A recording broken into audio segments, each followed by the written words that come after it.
Hello, everyone. This is the Nova Film Podcast about motion capture. I'm your host, EJ Chicky, and I have two supporting guests with me. What's up, everybody? My name is Lawrence Whitney. Go to Nova, and I'm one of the supporting people for the podcast.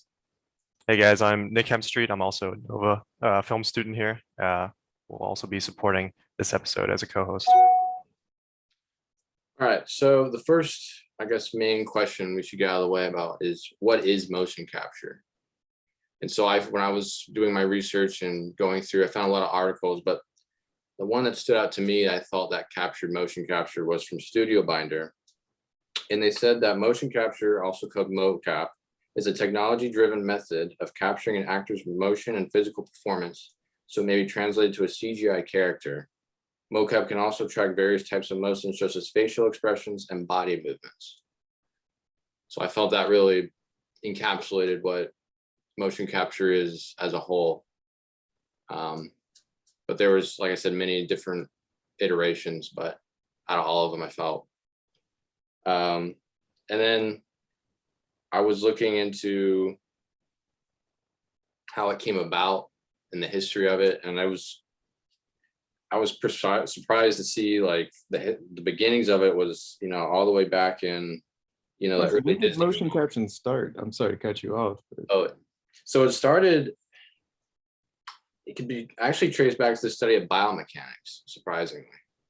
Interesting. And it was basically used for medical use, an effective way of tracking how the body moves and functions. But creatively, in entertainment, it was a derivative of rotoscoping, which is a technique of tracing over motion pictures to create realistic animated motions, like the early Disney films like Snow White and Cinderella. Yeah. And so I found that very interesting, that this really new technology we're just now kind of tapping into, it traces all the way back to the early 1900s, which I found pretty surprising. Yeah, I would like to add, like, you wouldn't think like something that is mainly used using computers in film nowadays would be traced back to hand-drawn animation, right? Yeah. It's really interesting. So I remember, like, in Star Wars, the original trilogy, they used rotoscoping for the lightsabers. Right, yeah. But I never thought that kind of technique would be used to get to motion capture. I thought, that one's animation and one is animation, physical. So it really.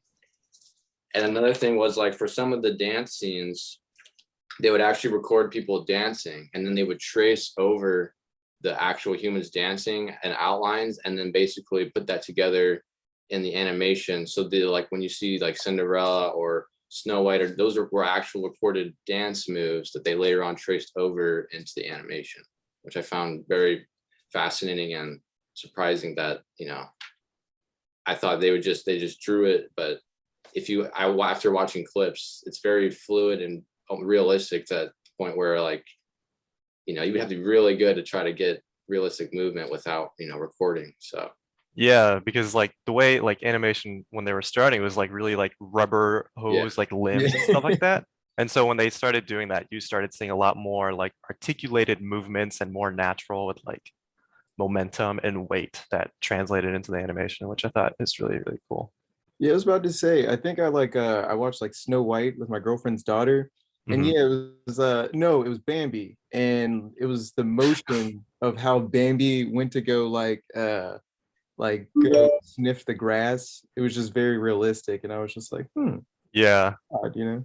I think they reference actual deer for that movie as well, which is pretty interesting. Oh, dang. Yeah. And then I guess in the 1990s, that's when it became like what we think of today, and it was an integral part in creating characters in video games. hmm And so they would use it to digitally capture an actor's performance, and then they would put it into the game. So I guess that's when it first started becoming what we know of today. And then almost simultaneously during that time, filmmakers started using it in their own like films and pushing the technology further.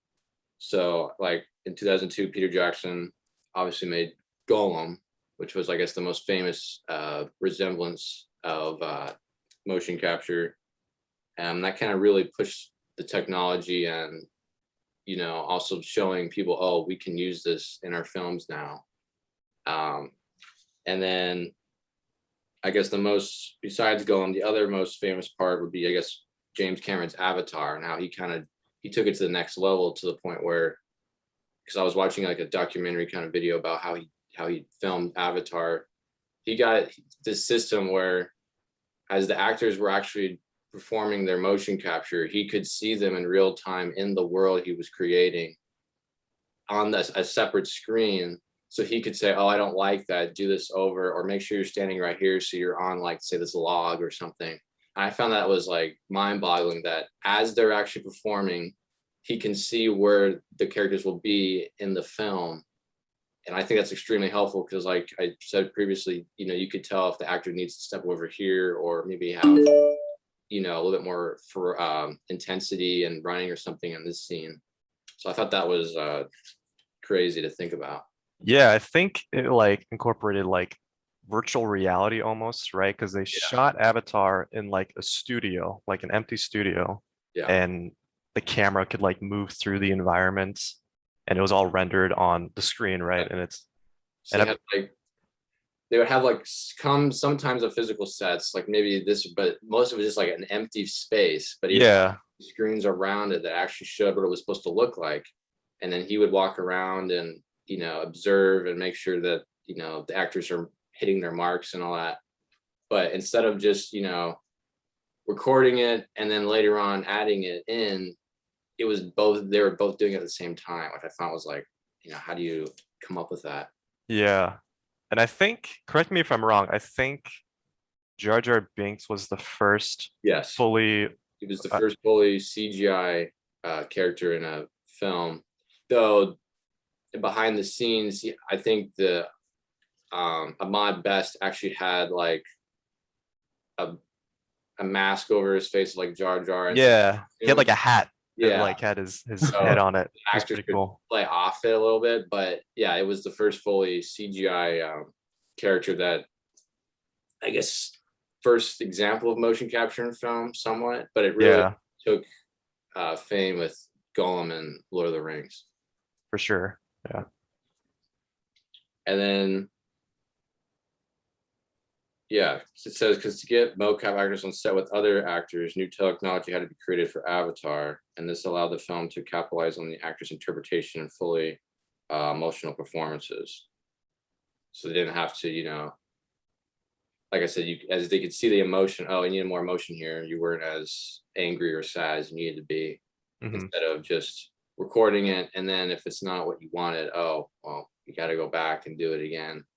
And I mean, I guess going to the suits and stuff, I was gonna say, like, real quick, I mean, that must be like, that must save time for, like, post-production and everything. Oh yeah, Like, like getting bad footage and then turning around and being like, hey, I can't do anything with this, great, so now we got to reshoot all of it. And yeah, it really helped post-production, because the film is being rendered as they're going, and so then post-production, all they have to do is really just clean everything up, make it look presentable.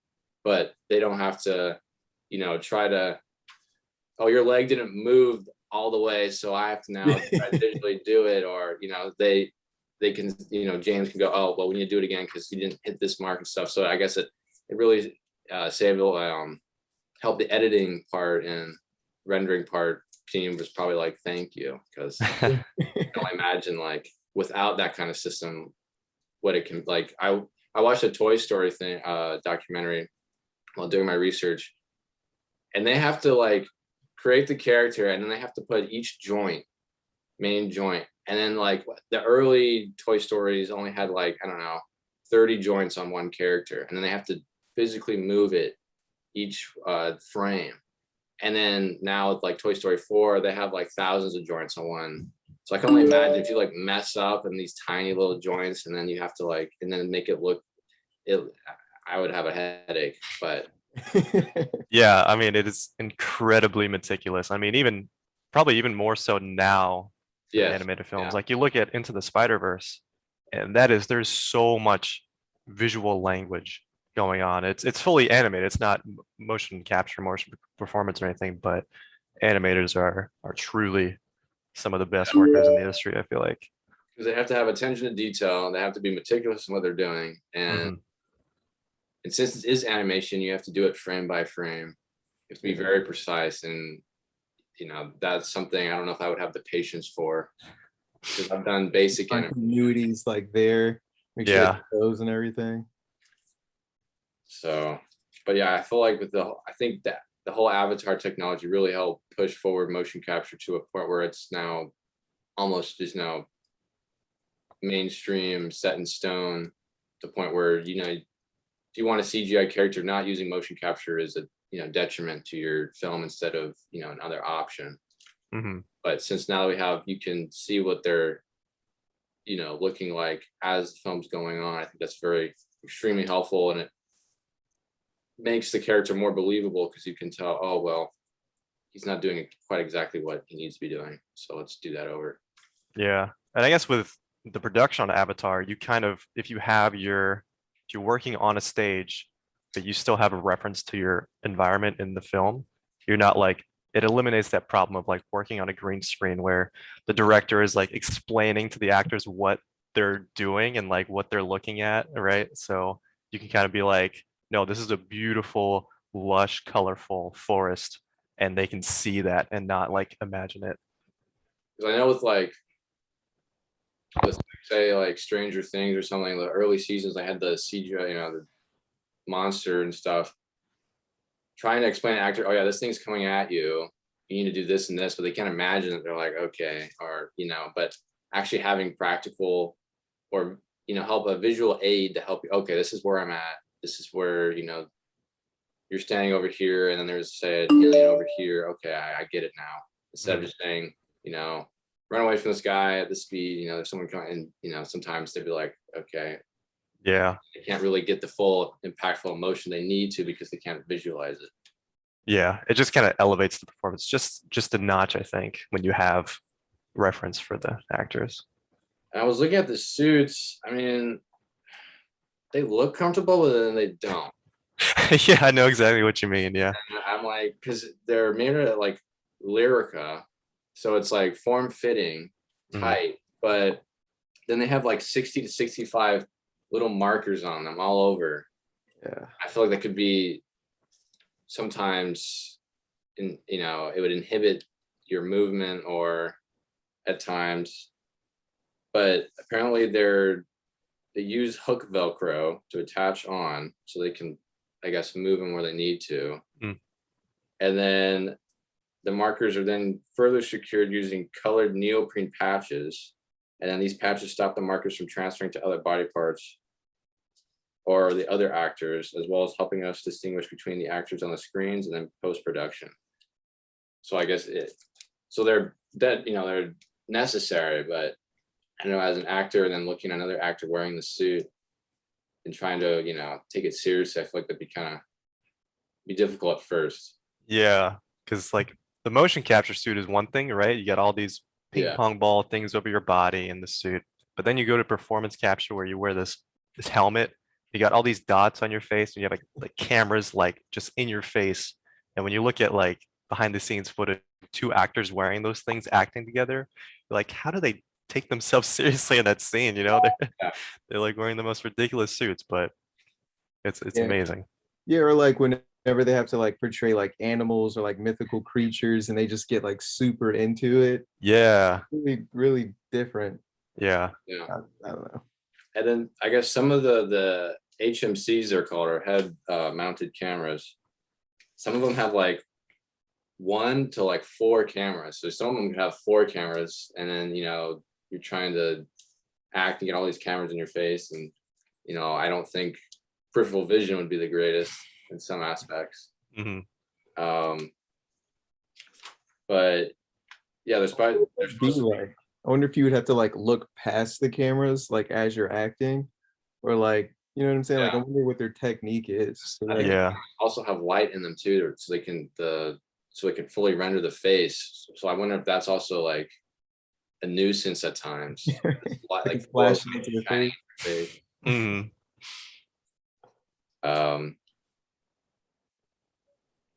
And then, so the studio itself is called the Volume, which would be sound familiar because the Mandalorian uses, they use one like on steroids though. They have one where it's like a motion capture studio, but it also has, physical props in it as well. But then the background is almost seamless.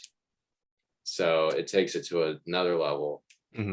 But it's essentially a studio stage which has 60 motion capture cameras around it, which captures every detail of performance, and then translating it into a character avatar in real time. And then, as with a green screen, the Volume is as bare as possible, with only essential props or scenery represented by physical mock-ups. The floor is then divided by tape into a grid and will have visible position references points marked out on the floor. So it's like, I guess that's basically what James Cameron used for the Avatar, because if you look at behind the scenes, it's completely bare and only essential props to really, envision where the actors are there, but everything else is either green screen or, just a studio. And I guess same for like now the Mandalorian, where they only have essential props they need for like either rocks or foliage or stuff, but everything else is just the background and then the actor.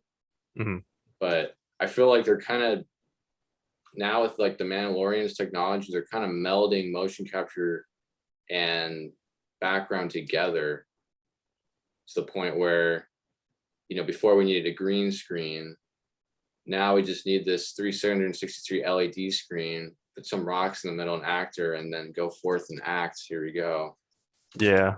So I think, who knows, maybe like as time, goes on, the feasibility or use of practical on location will be less and less because we have these,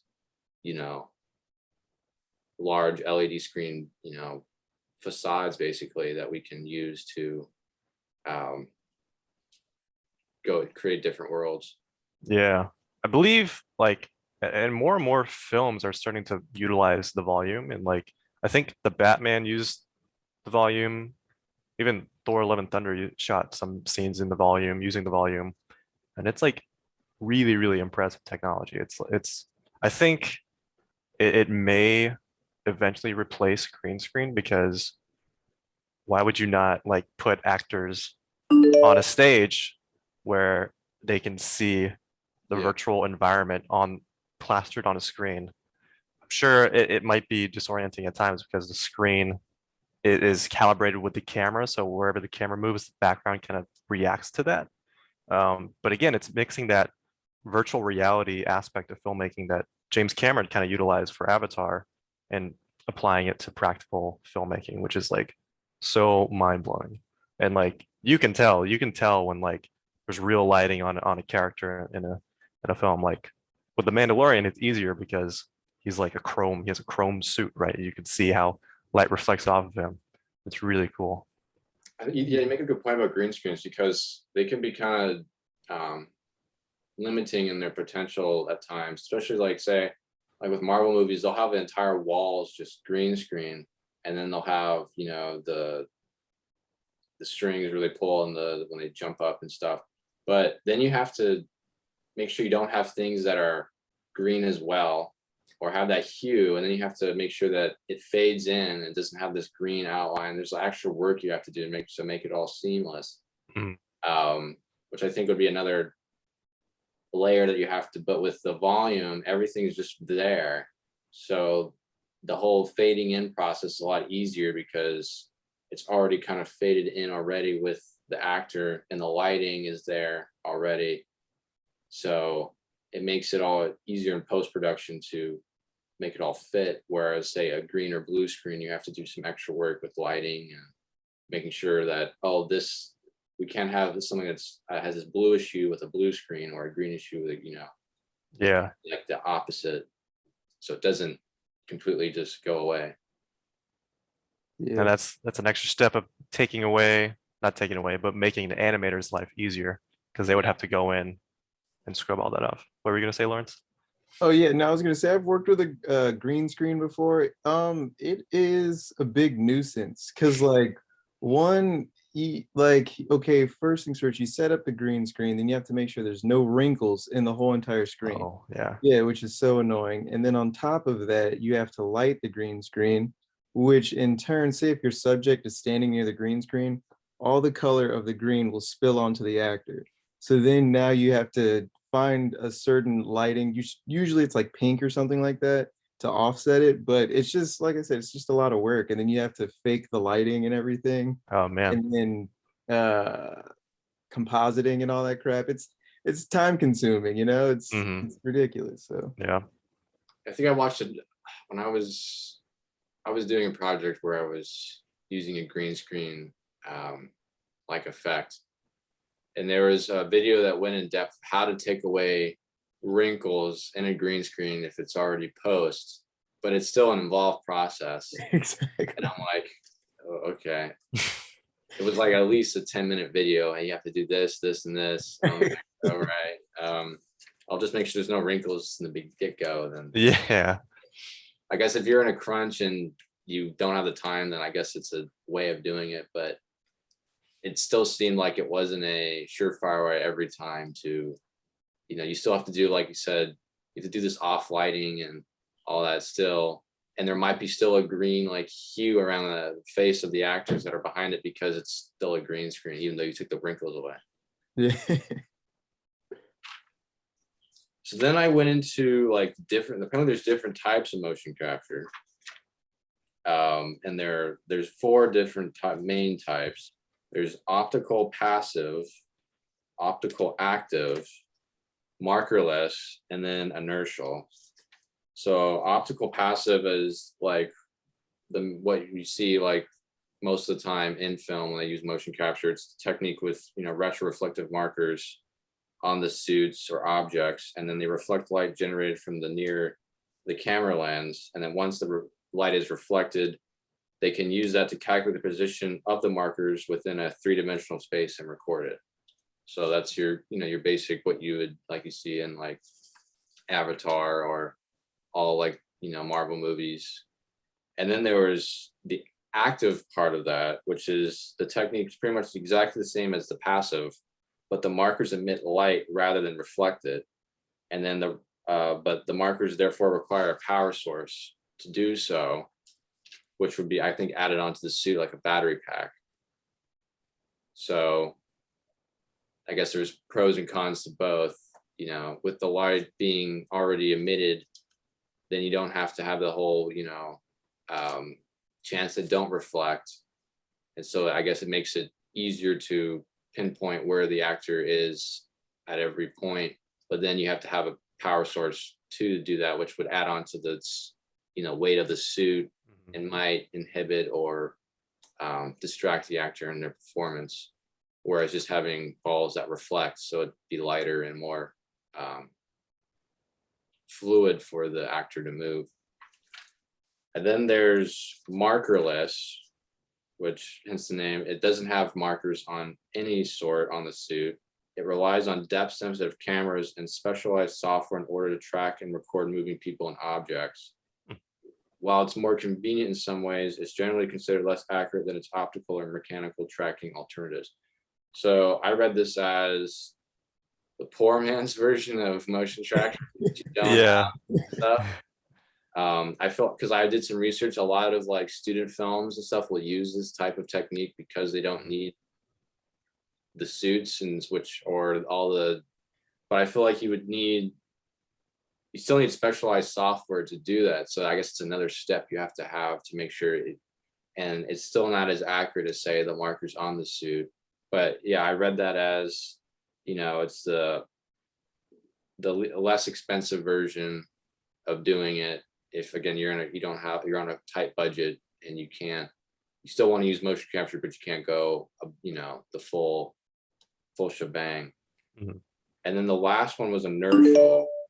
And this one was interesting because it doesn't need necessarily cameras to operate. It records the movement through IMUs, inertial measurement units, which contain sensors to measure rotational rates.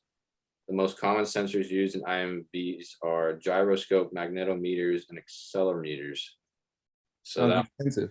yeah, and so that's interesting that they don't necessarily need cameras to, you know, record the performance or track the performance, but they use basically sensors that use rotational rates to do so.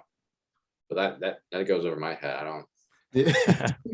know how you would go about doing that. Yeah.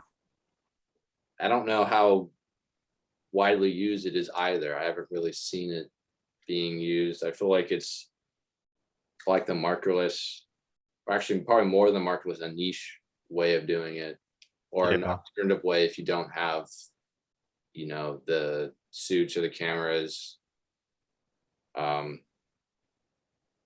But yeah, that was very interesting. I thought there was only one type of motion capture, which that was the suits with the markers and then the cameras in the studio, but apparently there's 4 main types people use.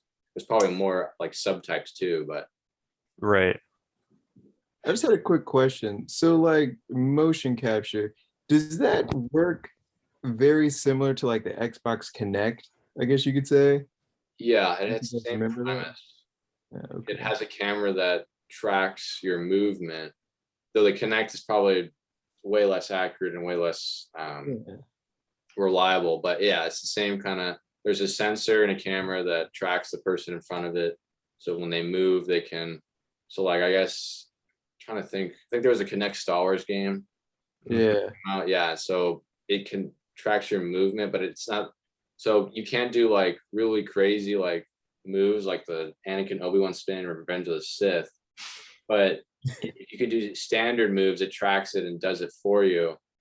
But I don't. It's not as reliable or to where you can do like really crazy stuff with it. But yeah, it's the same concept. Yes. Okay.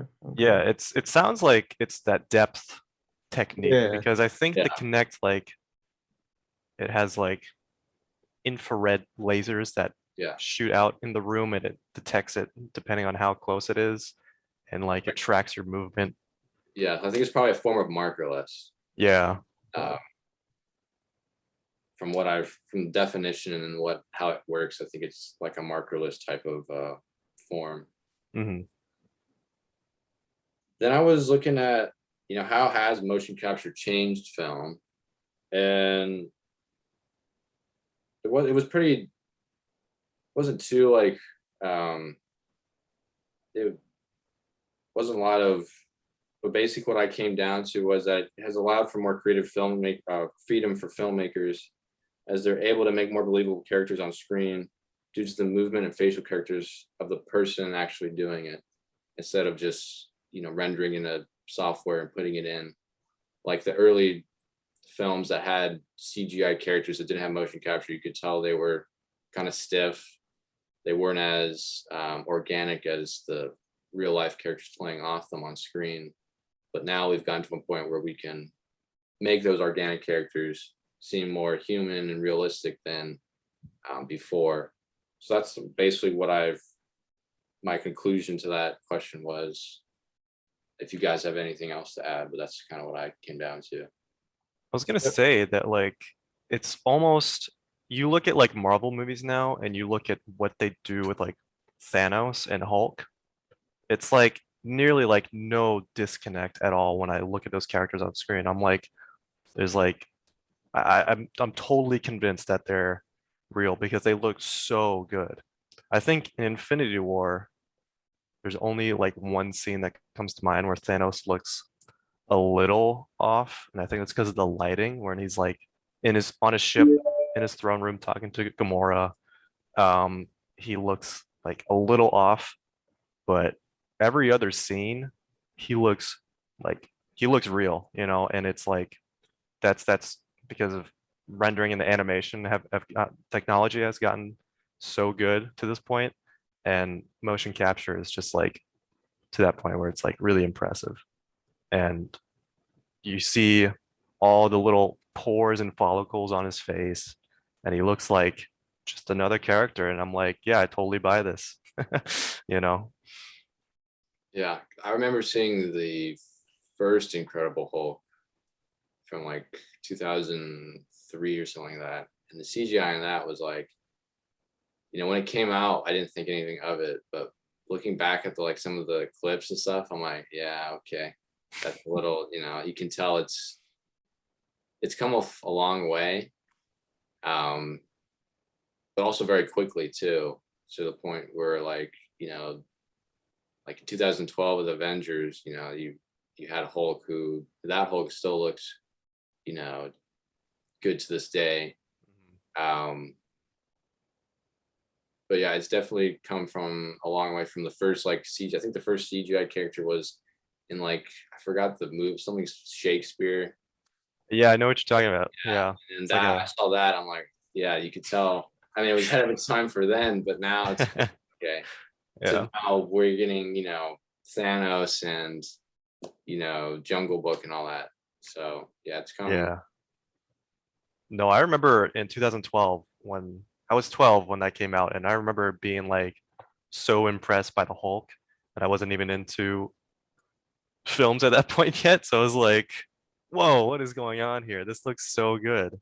And because the motion capture, the use of motion capture has stayed relatively the same, right? You get actors in a suit and track their movements, right?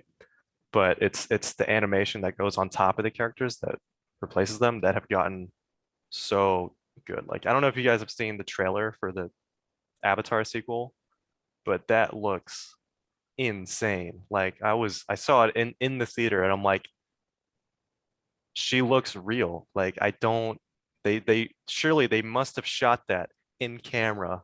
There's no way that's not rendered or like animated or Yeah, it's crazy. You make a good point that yeah, the technology itself of motion capture has not changed dramatically. It's been pretty much the same. You know, you put an actor in a suit with markers in a studio and you record it.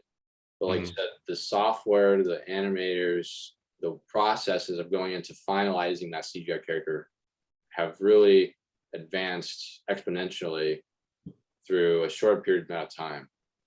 And I would like to see the behind the scenes of Avatar 2 and how they did that. He probably has like a giant like screen that tracks everything they're doing, you know. I think he talked about like how he wanted the characters to look real almost, but not completely real. It was like a drop off. What the term he coined, but basically it's like a hill or a mountain, and you get to the mountain and then you stop like right as it's dropping off. So it looks like you can tell it's not real, but it looks like almost real, because he said he didn't want aliens that look repulsive. He wanted them to look, he wanted the audience to connect with these, you know, alien creatures that looked humanoid, but you could still tell weren't of our world. But so yeah, I see what you're saying, that how you thought, oh, they must have put her in prosthetics and makeup and shot that in camera. No way, that's a CGI character, but it is. But yeah, I know. Yeah, I forgot the coin though he used. He used a certain term of it. Yeah, I think I know what you're talking about because it's like that. Like, it's on the tip of my tongue too. I know exactly what you're talking about, but it's like you look at the film Cats versus Avatar, and you totally buy Avatar, but you do not buy Cats because they look creepy. There's something about them that's like, it's like a mix of animal and human and translating that and like how that makes us feel like really uncomfortable, and it makes it harder for us to relate to those characters. It's really bizarre, but that's exactly the thing he didn't want in Avatar, was be like, oh, you know, it's really hard for me to connect to this. Yeah, she's feeling sad, but I can't feel sad. I'm just like, dang, that looks, you know, ugly. Yeah, he wouldn't want that. So he wanted the point to where, you know, it looked human, but it just slightly wasn't. So you could say, oh, okay, this is still an alien I'm looking at. But yeah, I feel sorry for her. I feel, yeah. So, but it's definitely, I don't think that's an easy thing to achieve either. It definitely takes skill from the director and then the whatever VFX team that's doing it to get to that point. But yeah, obviously Cats needs to take some notes from James Cameron. I was gonna say, like, growing up in like the early 2000s, CGI was terrible. Like, it was terrible. Like seeing the movies now, because like I remember this one film, Final Destination 3. It was a horror film, right? Dude, so there was this one scene where this guy, he's lifting weights in the gym, right? And like, I think I paused the movie to go to the bathroom. And as I paused the film, I noticed the actor's face like changed, and it just looked like like a robot, and then like a whole bunch of weights like smashed his head, and then I was just like, wait, what is this? Like, you know what I mean? And like now it's like technology can make it look so realistic to the point where it's like, wow, that looks so real. Like, you know, Yeah, I crazy. think that's a method. I think that you like take a render of the actor's face and like I don't know if it would be rotoscoping or another term, but you put it onto the stunt double's face. Yeah. Yeah. And so and it's usually in a sequence where it's like you don't really see their face, but if you were to get a tiny glimpse, it's still the actor. Yeah. But it's the stunt double doing it. So a lot of time you'll see like behind the scenes stuff and you'll see the stunt double with points on their face, and that's because they put the actor's face on their body for the stunts. And it looks like you said, it looks pretty bizarre if you pause it because sometimes it doesn't match up with the rest of their body and like the motion blur and how smooth it is. Or just like their facial expression. It would just be like, and you're like, wait, that's not you weren't making that face. Like, Yeah, yeah, uh, exactly. Yeah, there's very few films now where I say, oh yeah, the CGI still holds up. Like I think the prequel CGI, that like the clone troopers in that for the prequels, I'm like, I thought some of them look like they're extras in the suits. Yeah, And I'm like, dang, Lucas knew what he was doing back then. yeah. But some of like I rewatched, I think it was I rewatched Sam Raimi's Spider-Man, Spider-Man 2, and I love those films. But some of like when he's running across the apartments in the first oh, one, he jumps up and that I'm like, okay, yeah, that didn't age well. And then He's a little rubbery. yeah, and some close up shots when he's swinging, I'm like, dang, that's pretty good. And some it's like it's very inconsistent. For the Yeah, most part, the CGI is not bad in those films, but there are some like outliers, like when he's running, and I'm like, okay, yeah, that you can tell he, wasn't obviously doing that.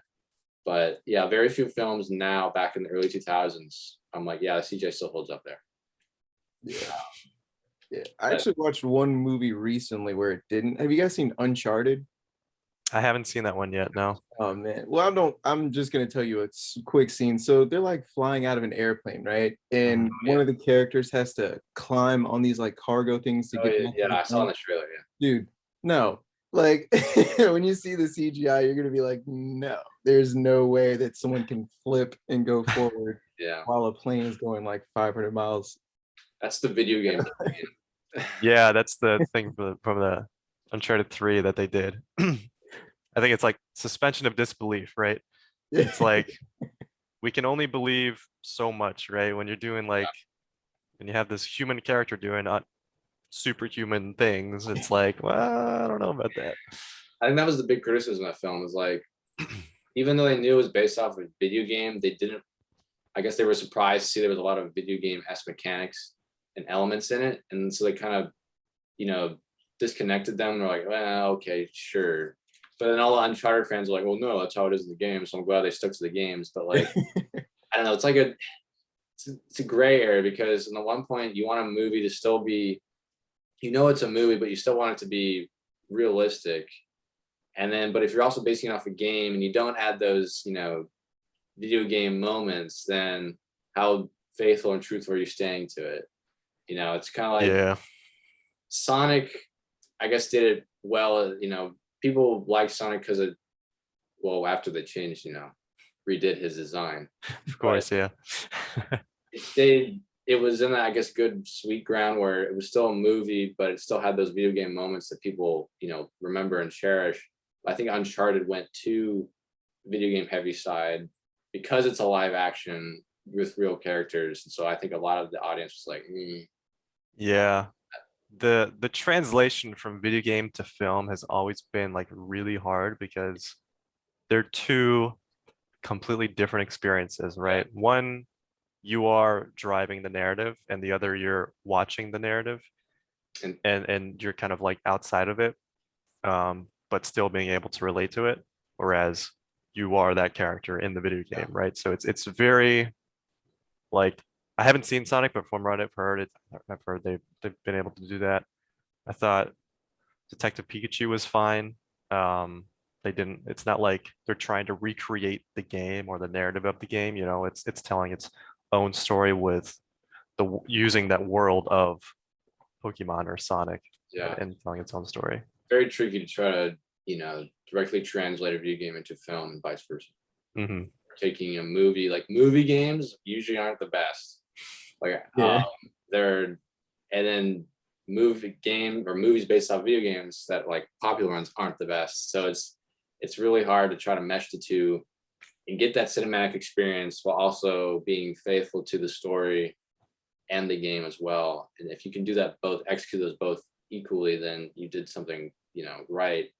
But it's not easy to pull off, as you all, as we've seen a lot of flops.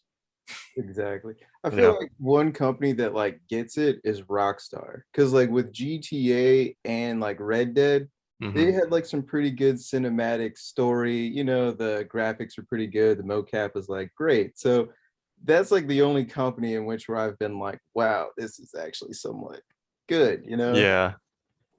Yeah. And like going back to mocap, I think like the uses of it in video games versus film is like it can be very different as well, where for video games a lot of time it's very much like how Avatar was. There's actors in mocap suits on a stage or in a studio, like acting with like this empty space and like maybe like a box or like a stick with a tennis ball to use as a reference for a proper or set piece, where actors for film are like on set or on location with other characters, maybe not even in other mocap suits. Maybe they're in a practical costume like we see in the Marvel films, right? You have Mark Ruffalo in his Hulk mocap suit with like a pipe and like a cardboard cutout of his head and shoulders or whatever, that it's like 3 feet above his head. So the other actors can look at that and say, actually, that's where his eyes are. I'm not looking at Mark Ruffalo's eyes. I'm looking at Hulk's eyes. And Yeah, so I had that's, no idea they did that. That's crazy. yeah, because, and same thing with Thanos, like you see, there's like, you watch some behind the scenes footage from Infinity War, and he's like, the scene where he stabs, spoiler alert, in case you haven't, anyone watching this hasn't seen Infinity War, when he stabs Tony on Titan, Tony's like looking up at the cardboard cut out of Thanos when Josh Brolin's looking at him and like doing his lines and stuff with that helmet and camera pointed at his face. But Tony's in like his jacket and like some whatever he's wearing, which is really interesting. Yeah, that is pretty interesting. I think that'd be funny if, they stared at the, actor, but not the part. And then, so Well, sometimes you see that where like in some of like the earlier, like I think in Phantom Menace even, you can see at some points Ewan McGregor looks slightly below Jar Jar's eyes, yeah, because like and sometimes the eye lines just don't quite match up, and that's probably because the actor's eyes are where the actor is looking at, but they have a reference point somewhere above their head where their character's eyes would be. I think they actually had a mold of Jar Jar's head over Ahmad Best, and then Yeah. some of his costume, I think up like to maybe his torso. Yeah. But even then, sometimes if you're in the moment and stuff and you're doing your thing, you might, look at his eyes instead of where his eyes are actually supposed to be. So, but yeah, it's definitely having those reference points very helpful, and they've gotten better to where you don't have to accidentally glance down and look back up. Yeah. I'm sure that happens at sometimes, because Yeah. you're like, as an actor, you're trying to connect with your scene partner and you like get an authentic performance. Blank expression, you're not going to get that. But if you look at the actor's face and how they're, then you're, oh, okay. And then you forget, oh, but I'm supposed to be looking up here, not. Yeah. And I'm sure it's difficult to act at a one-dimensional like cardboard cutout of a character, which is making a singular facial expression for an entire scene. That's got to be hard for the other actors.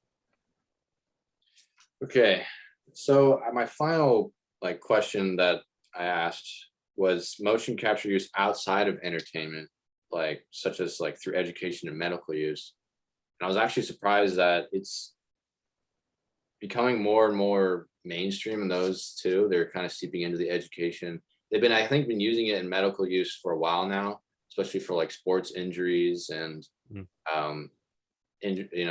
outside of sports, but injuries in general.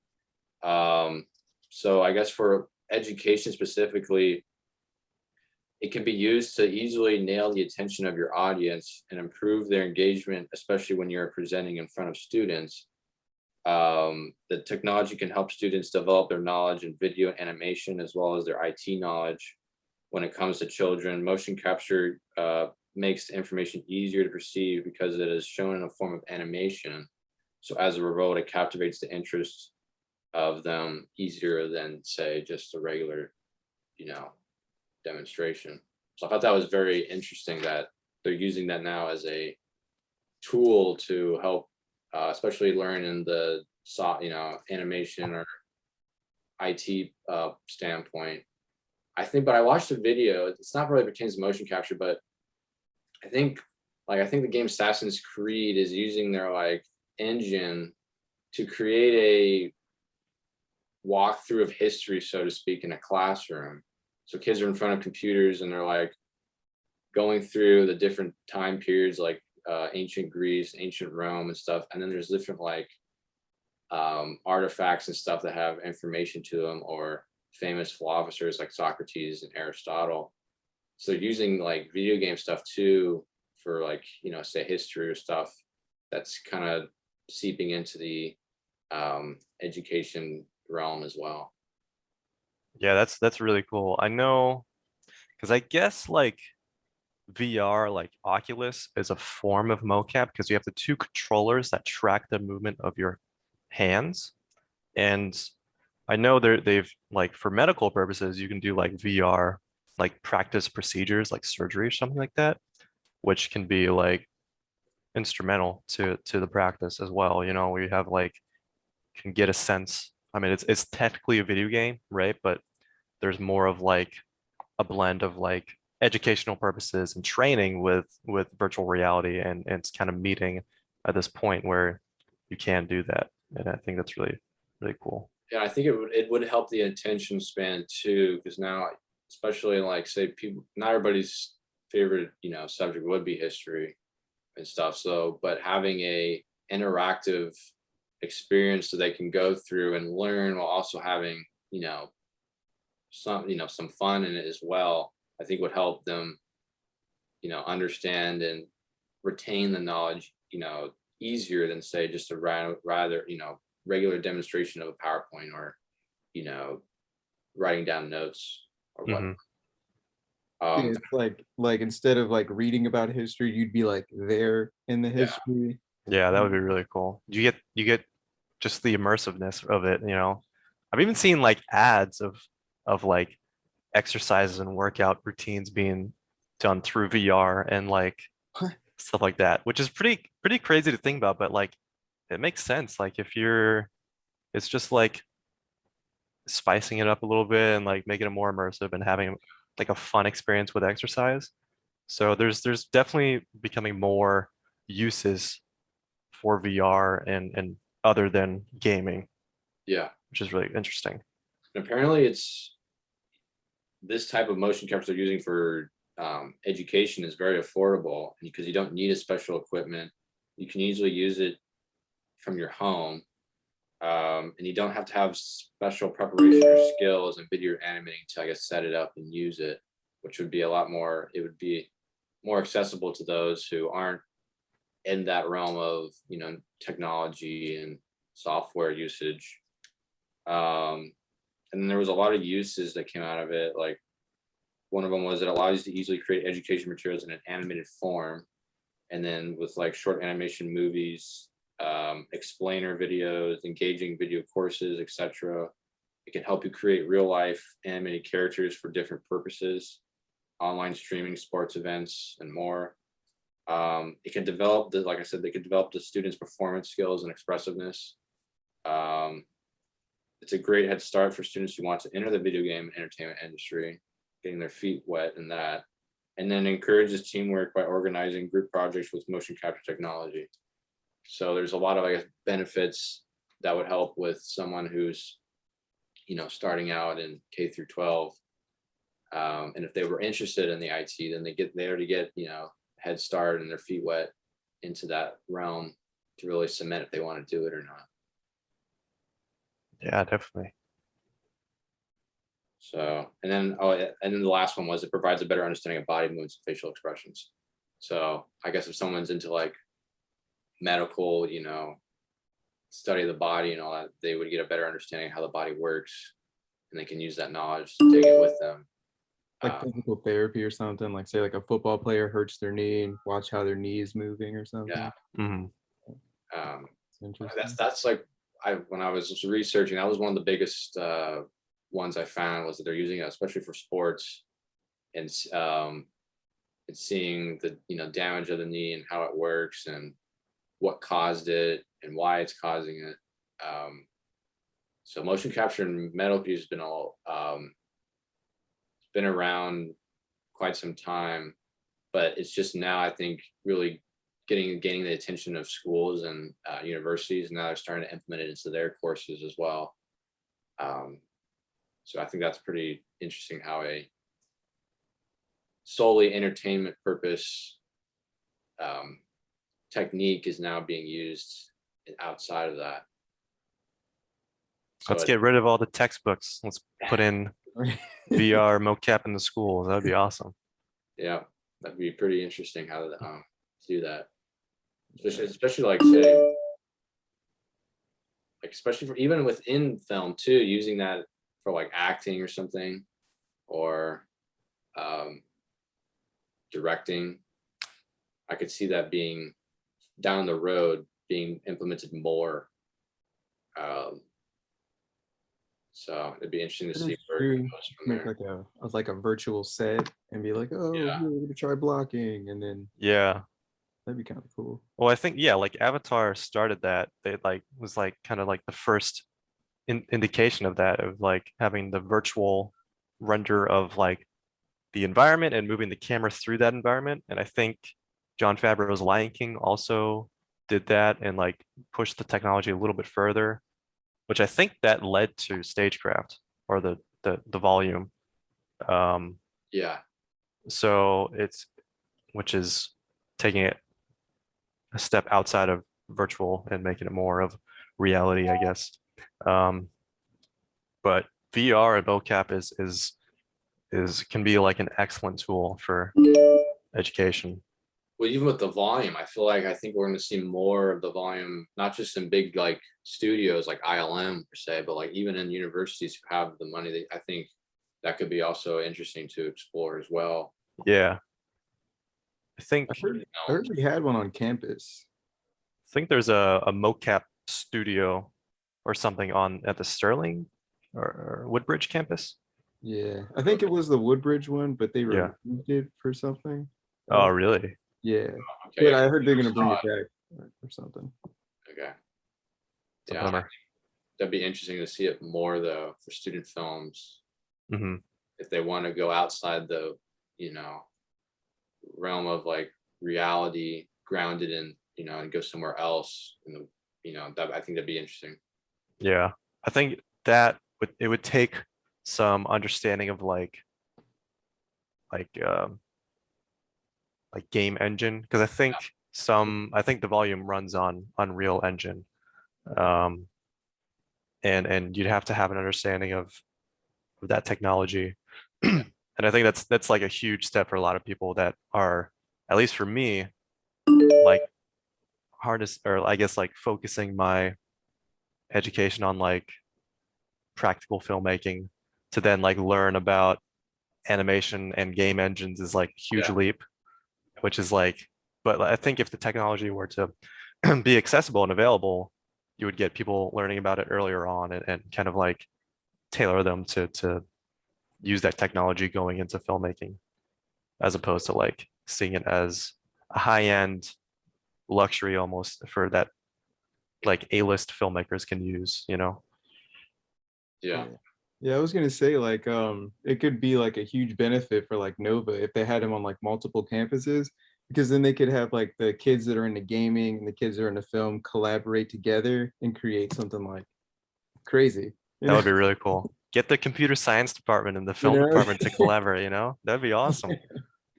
I think it would be way too expensive right now. Like I can't imagine how expensive the volume is. Yeah, I don't even know. way down the road, but I Yeah. think it probably will get to that point where, like you said, as it becomes more accessible, as probably this, software becomes more easy to understand and all that, and people are interested in that, I think they're going to see there's a high demand and interest for that. And like you said, Lawrence said, it could bring two different departments, together, film department, IT department, and then different classes together too, and helping all collaborate on one single project or multiple. That'd be awesome. Yeah, that would be really cool. Well, that's all I have for this. Answered all the main 5 questions I had. So if there's anything else you two would like to add. No, I think we pretty much went over everything. I mean, I love motion capture and performance capture. It's really cool. Obviously, we all grew up as this technology has been developed, and it's like really, really cool to see where we are right now, and it's like really exciting. Like I said with the Avatar 2 trailer, I mean, it looks so good, and I hope that kind of pushes the golden standard of what filmmakers can do with motion capture and performance capture. And I think it's really important to understand where it kind of came from and seeing how it changed and got better over time. So yeah. All right. Well, thank you all for tuning into this episode of Nova Film Podcast on motion capture, and have a great day. All right.